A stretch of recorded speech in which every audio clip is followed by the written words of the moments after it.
கோயம்புத்தூர் மாவட்டத்திலேயே மிகவும் பிரசித்தி பெற்ற ஒரு ஆர்ட்ஸ் அண்ட் சயின்ஸ் காலேஜுங்க அது. அந்த காலேஜில் பக்கத்து கிராமத்திலிருந்து 4 நண்பர்கள், அவங்க பள்ளிக்கூடத்துலேருந்து நண்பர்கள் தான், 4 பேர் +2 முடிச்சுட்டு அதே காலேஜில் தங்கியிருக்காங்க. ஒரே ரூம் கிடைச்சிருச்சு. சந்தோஷமா அப்படி வாழ்க்கை போயிட்டு இருக்கிறப்போ ஒரு ஞாயிற்றுக்கிழமை காலேஜ் லீவுங்க. இந்த 4 பேர் என்ன பண்றாங்க, சரி வாப்பா வெளியில போய் நீட்டாக ஹோட்டல் போய் சாப்பிட்டு வருவோம் அப்படின்னு சொல்லிட்டு 4 பேரும் ஒரு சாயந்தர வேலையில பக்கத்தில் இருக்கிற ஒரு ஹோட்டல் கடைக்கு போறாங்க. போய் ஒரு டேபிளுக்கு ஜாலியாக அட்டை அடிச்சுட்டு நிற்கிறப்போ ஒரு சர்வர் பையன் கேட்குறாப்புல, ஏப்பா உங்களுக்கு என்னப்பா வேணும், என்ன சாப்பிட்றீங்க அப்படிங்கிறாப்புல. 4 பேரும் ஆளுக்கு 2 பரோட்டா கொடுங்க, 8 பரோட்டா கொடுங்க அப்படின்னு சொல்றாங்க. அந்த சர்வர் பையனும் போய் 8 பரோட்டா கொண்டு கொடுக்குறாப்புல. நிம்மதியாக சாப்பிட்றாங்க. அட்டகாசமான டேஸ்ட்டுங்க. உடனே முதலாவது பையன் கேட்குறாப்புல, ஏப்பா இன்னும் ஆளுக்கு ஒரு பரோட்டா வாங்கி சாப்பிடலாமா அப்படின்னு கேட்குறாப்புல. சரி வாங்க சாப்பிடுவோம் அப்படிங்கிறாங்க. சரி இன்னொரு 4 பரோட்டா கொடுப்பா அப்படின்னு மொத்தம் 12 பரோட்டா அப்படியே எல்லாம் சாப்பிட்டு முடிச்சதுக்கப்புறம் அந்த சர்வர் பையன் பில்லு கொண்டாந்து கொடுக்குறாப்புல. அதை பார்த்தா மொத்தம் 10 பரோட்டாவுக்கு தான் பில்லு போட்டிருக்காங்க. 2 பரோட்டாவை அந்த பையன் எப்படியோ மறந்துட்டான். உடனே முதலாவது பையன், பாருப்பா நமக்கு 12 பரோட்டா சாப்பிட்டோம், 10 பரோட்டா தான் பில்லு கொடுத்துருக்காங்க.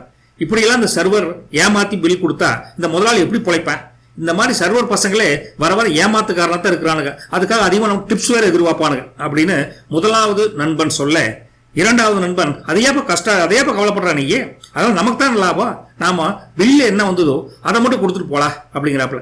உடனே முதலாவது நண்பனுக்கு தன்னுடைய நேர்மையை, தன்னுடைய நேர்மையான பெருமையை மற்றவங்களுக்கு புரிய வைக்கணும் அப்படின்னு, அதான் ரொம்ப தப்புப்பா பில்லை கொண்டா அப்படின்னு நேராக கேஷ் பாக்ஸில் கொண்டிருப்பாங்க கேஷியர். அவர்கிட்ட போய், ஐயா நாங்கள் 4 பேர் மொத்தம் 12 பரோட்டா சாப்பிட்டோம், ஆனால் இந்த சர்வர் பையன் இருக்கான்ல வெறும் 10 பரோட்டாவுக்கு தான் பில்லு கொடுத்துக்கிறான், 2 பரோட்டாவுக்கு பில்லே போடல, இப்படியெல்லாம் பண்ணா உங்கள் ஹோட்டல் எப்படி டெவலப் ஆகு, நீங்கள் உஷாரா இருக்கணுங்க அப்படின்னு சொல்ல அந்த கேஷியருக்கு ரொம்ப சந்தோஷம். ஆஹா இந்த காலத்து பசங்க இவ்வளவு நேர்மையா இருக்கிறீங்களே அப்படின்னு 12 பரோட்டாவுக்கு காசு வாங்கிட்டு அவங்கள பாராட்டிட்டு அப்படியே சந்தோஷப்படுறாரு. அப்படியே சாப்பிட்டு முடிச்சுட்டு 4 பேர் வாக்கிங் வர்றப்போ மற்றவங்க எல்லாம் முதல் நண்பரை பார்த்துட்டு, உன்னுடைய நேர்மையப்பா அப்படிங்கிறாங்க.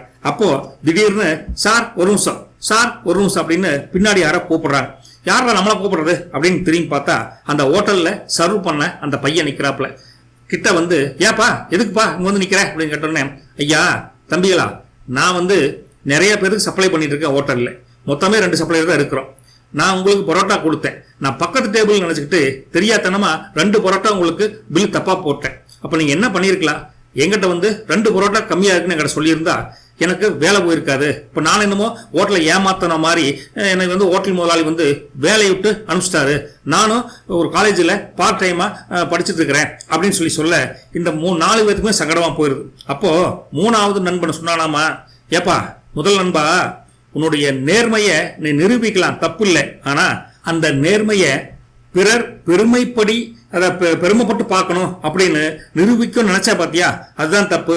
உன்னுடைய பெருமைப்படக்கூடிய அந்த நேர்மையினால இப்போ இவனுக்கு வேலை போயிருச்சு, இவன் வேற ஏழை மாணவன் சொல்றான், அதனால எப்படியாவது இவனுக்கு ஒரு ஜாப் வாங்கி கொடுக்க வேண்டியது உன்னோட பொறுப்பு அப்படின்னு அந்த முதல் நண்பனை பார்த்து சொன்னாங்களாமா. இதுதானுங்க நேர்மையா இருக்குது, தப்பு இல்லைங்க.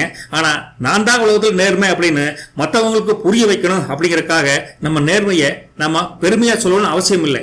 நம்ம நேர்மையானது பெருமைப்படணும் அப்படிங்கறதுக்காக போனோம்னா மற்றவர்கள் தெரியாம செஞ்ச தப்புக்கு அவங்களுக்கு தண்டனை கொடுத்த மாதிரி ஆயிரு. அதனால நம்ம நேர்மையா இருக்கிறது கூட கொஞ்சம் உஷாராத்தான் இருக்கும்னு வச்சுக்கல அப்படின்னு இந்த நாட்டுப்புற கதை மூலமா நமக்கு தெரியுதுங்க. மறக்காம நம்ம சேனல் கதை பிடிச்சதா சப்ஸ்கிரைப் பண்ணுங்க, லைக் பண்ணுங்க, கமெண்ட் பண்ணுங்க. நாளைக்கு இன்னொரு சூப்பரான கதையில சந்திக்கலாங்க. போயிட்டு வரங்க. நன்றி, வணக்கம்.